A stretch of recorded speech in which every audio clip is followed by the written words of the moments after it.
जब शरीर हमारा रचा गया था उस समय हमारे जो अनंत जन्मों के कर्मों का गोदाम रखा है उससे कुछ शुभ और अशुभ निकालकर इसकी रचना हो गई पहले से। शरणागत तो अब हम हो रहे हैं, रचना तो शरीर की पहले से हो गई थी। अब उस रचना में लिखा 40 वर्ष में एक्सीडेंट होगा, आपकी टांग टूटेगी, तो आप भक्ति करो या ना करो आपकी टांग टूटेगी। 40 वर्ष की घटना में होगा।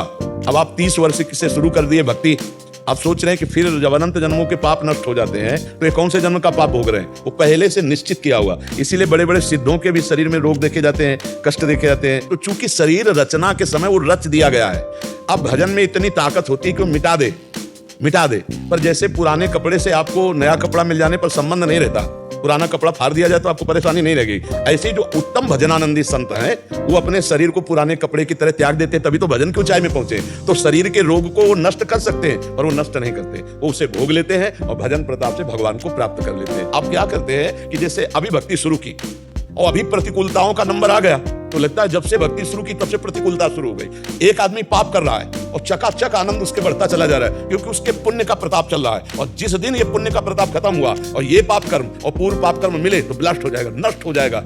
लेकिन चुपचाप सह लो, ये नवीन भक्ति का फल और पुराना पुण्य जब लागू होगा और दोनों मिश्रित होंगे, पाप नष्ट हो जाएगा तो जय जयकार मच जाएगी, आनंद फैल जाएगा, चारों तरफ से अनुकूलता ही अनुकूलता दिखाई देगी। पर हम लोगों को ये ज्ञान ना होने के कारण हम लोग सोचते हैं कि वो पाप कर्म करता है, शराब पीता है, व्यभिचार करता है और बड़े मौज से रह रहा है। अब आप पूछो कि आपको भजन का फल क्या मिला, तो ये भजन का फल मिला कि हर विपरीत स्थिति में भी हम मुस्कुरा रहे और हम हर समय प्रसन्न रहते हैं। भगवान की शरण में ना मृत्यु का भय है, ना किसी बात की चिंता है, ना कोई, तो एकदम एक आनंद, हमारा दिमाग स्वस्थ है।